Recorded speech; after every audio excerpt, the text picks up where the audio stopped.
¿Qué hizo de extraordinario? Puso a Dios al centro de su vida. Un joven que al salir a la escuela llevaba en su mochila una sudadera y un zapato para ayudar a quien más lo necesitara. Este joven tenía algo diferente.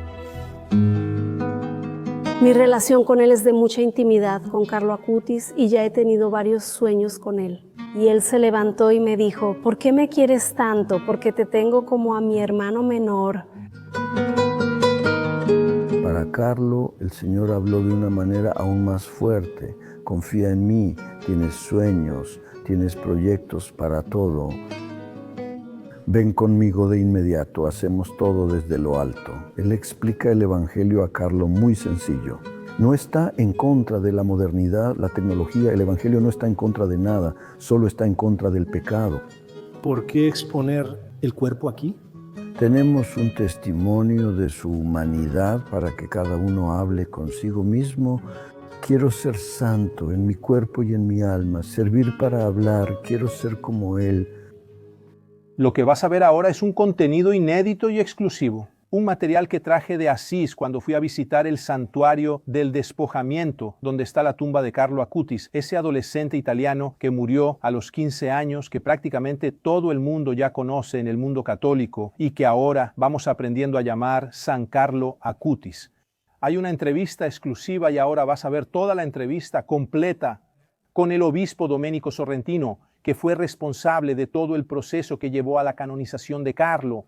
El obispo Domenico también estuvo presente en el momento de la exhumación y cuenta detalles sobre todo lo que pasó con el cuerpo, que ahora está expuesto en una tumba de vidrio. Como puedes ver en el santuario del despojamiento, en este especial también traigo una entrevista inédita y exclusiva con la hermana Francisca, que es una de las 3 monjas capuchinas responsables de cuidar la tumba de Carlo Acutis. Es la primera vez que mostramos esta entrevista completa.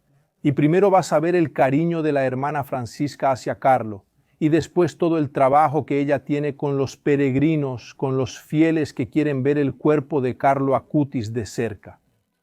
Espero que te guste.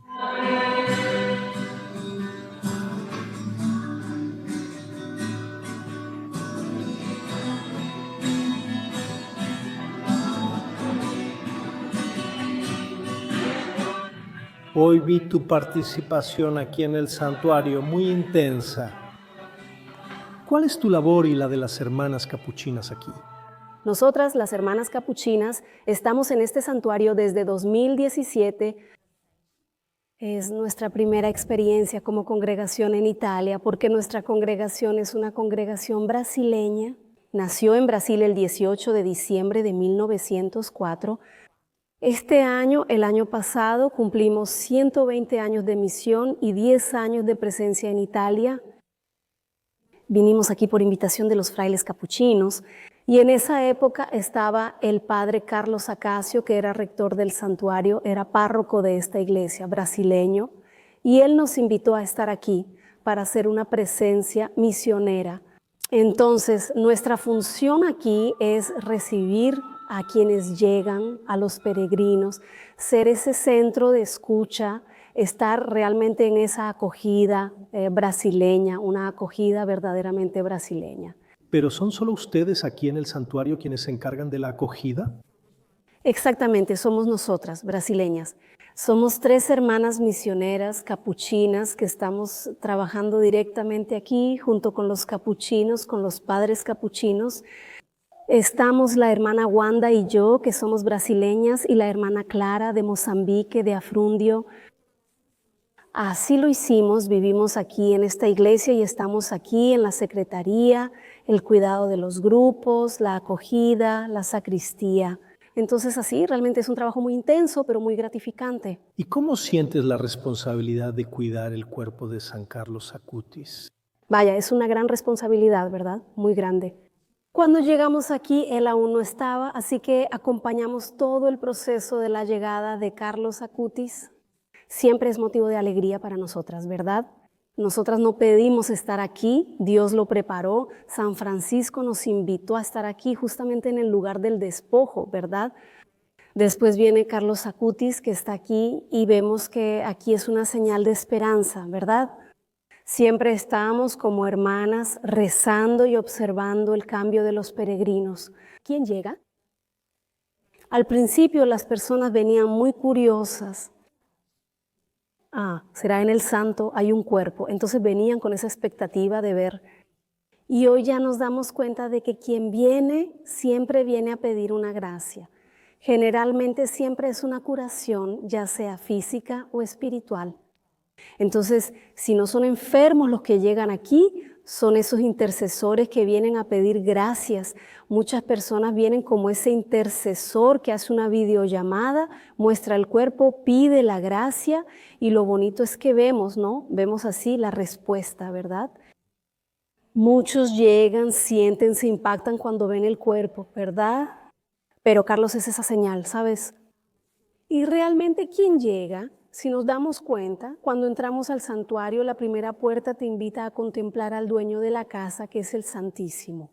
Si quieres hacer un recorrido en el santuario, encuentras a Nuestra Señora cerca del altar principal.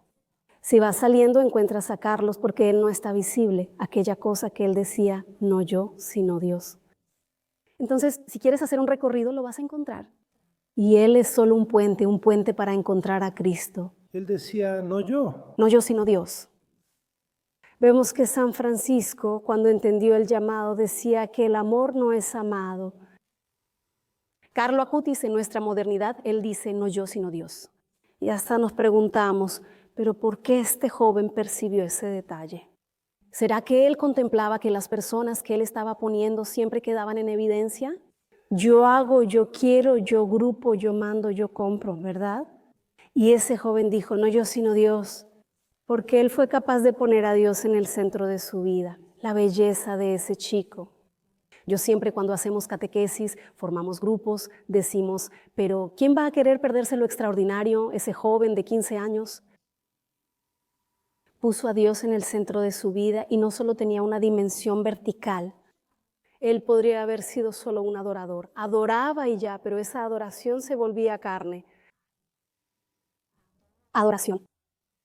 Un joven que cuando salía de casa para la escuela, dentro de su mochila ponía una blusa, un zapato, cualquier cosa, para ayudar al más necesitado. Ese joven era diferente.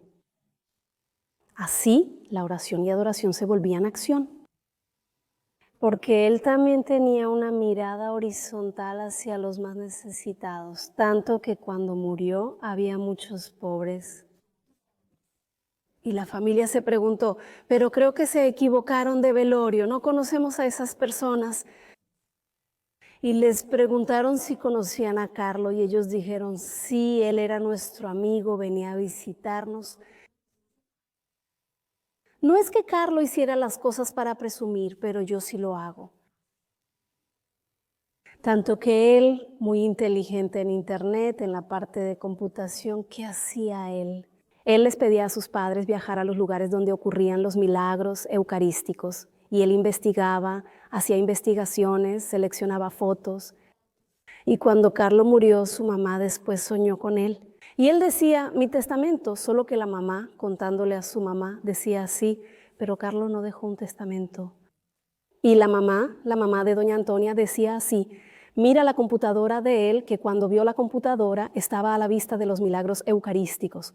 Quiero decir, Carlos, él deseaba que cualquier persona encontrara a Cristo, incluso por internet.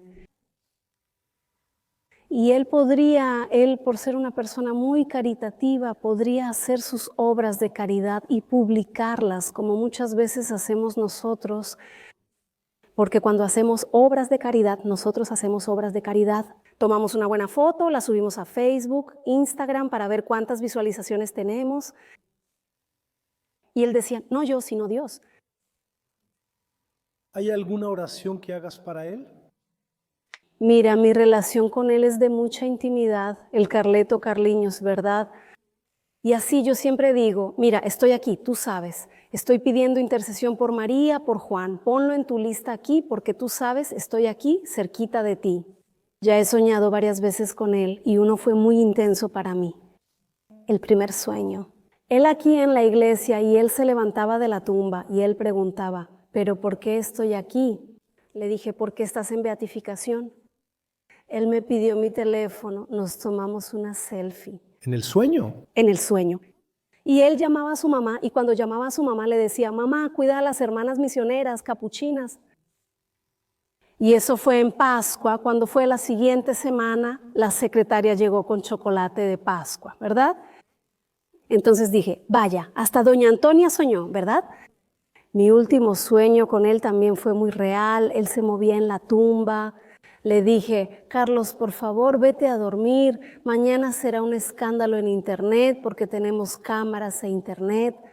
Y él se levantó y me dijo, ¿por qué me quieres tanto? Yo le dije así, porque te veo como a mi hermano menor. Y él me daba un beso aquí, ¿verdad? Y yo sentí como si realmente sintiera físicamente los labios, ¿no? ¿Sabes? Para mí fue muy real, ¿sabes? Dije, estos son los cariños que Carlos prepara para nosotros, ¿verdad? Ver que nosotras, hermanas misioneras capuchinas, realmente nos dedicamos al máximo, ¿verdad? Para que realmente el ejemplo de Carlos pueda tocar. Él llega, ¿verdad? Y sabemos qué pasa, y por nosotras también. ¿Y te sientes orgullosa de cuidarlo aquí? No, no es orgullo. Siento un peso de responsabilidad, siento una responsabilidad porque cuántas y cuántas veces, a veces al leer las historias de Carlos es como una bofetada en la cara. Porque si este joven de 15 años pudo lograrlo, entonces eso significa que nosotras también podemos lograrlo, pero tenemos que hacer la diferencia. Debemos dejarnos guiar por el Espíritu Santo. Y algo muy interesante también es que cuando el papá dijo, Carlos, su parroquia está organizando una peregrinación a Tierra Santa, vamos a Tierra Santa, él dijo, no quiero ir. Pero ¿cómo? ¿Eres catequista? ¿Amas la Eucaristía? ¿Cómo es que no quieres ir a Tierra Santa? Mira el grado de espiritualidad de este pequeño gran hombre. Él dijo así, no necesito ir donde Jesús ya estuvo, necesito ir donde Jesús está, en cada iglesia donde está Jesús sacramentado. Sí, es una cachetada en la cara. ¿Cuántas veces entramos a las iglesias y a veces hasta se nos olvida saludar al Santísimo? Porque él se ponía triste cuando veía las filas kilométricas en los estadios de fútbol, en las discotecas. Él dijo así, debería haber filas kilométricas en las iglesias donde está Jesús sacramentado. O sea, esa era su tristeza. O sea, era realmente, ¿no? Yo digo así, mira, Carlos pidió estar en Asís por su devoción a San Francisco. Y viene este joven amante de la Eucaristía y yo siempre me pregunto, vaya, aquí tenemos muchas congregaciones religiosas. Me pregunto, ¿qué estoy haciendo? ¿Será que solo estoy dentro de mi casa, de nuestros muros? Y viene un joven adolescente laico y te da una cachetada.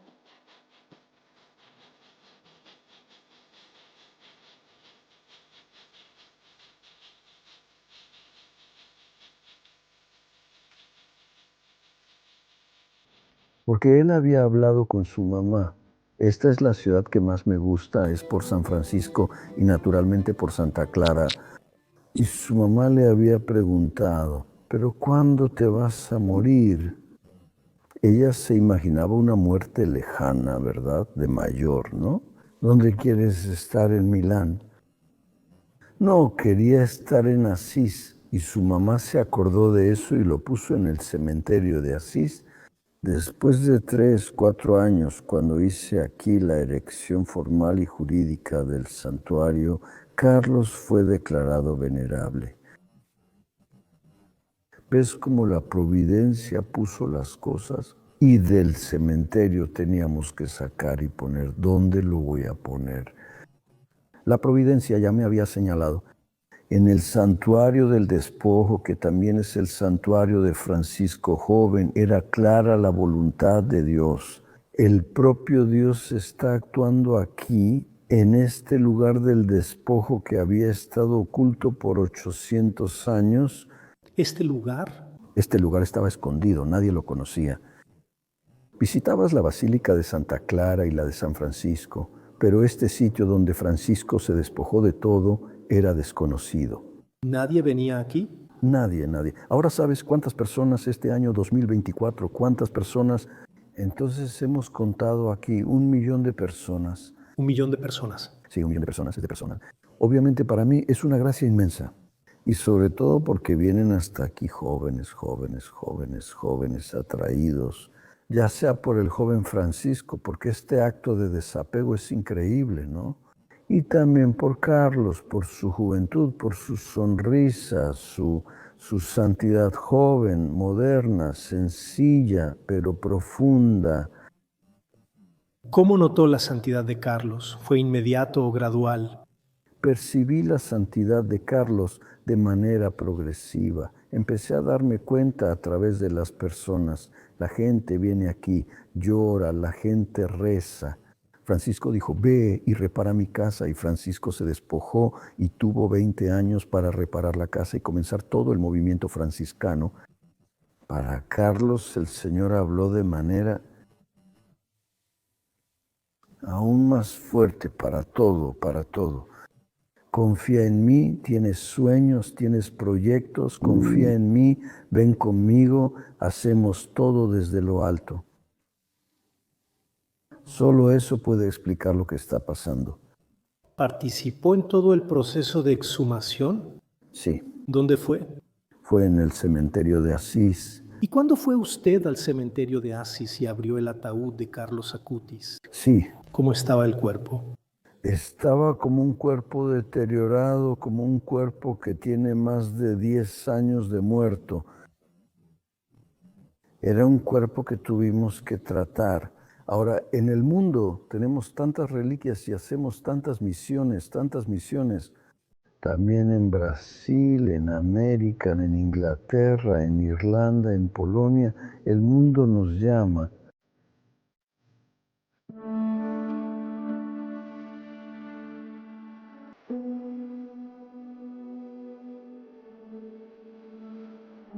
Carlos explicaba el Evangelio de una manera tan simple que el Evangelio de 2000 años es explicado de una manera que no está en contra de la modernidad, no está en contra de la belleza, no está en contra de la tecnología.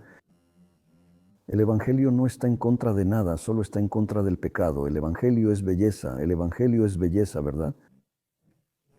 Es juventud, es juventud. Él es capaz de decir eso al mundo. Basta pensar que el Evangelio es algo del pasado, el Evangelio es algo del futuro. Hay reliquias de Carlos aquí adentro. Sí. ¿También los huesos? No, aquí sí, aquí adentro sí, está todo el cuerpo.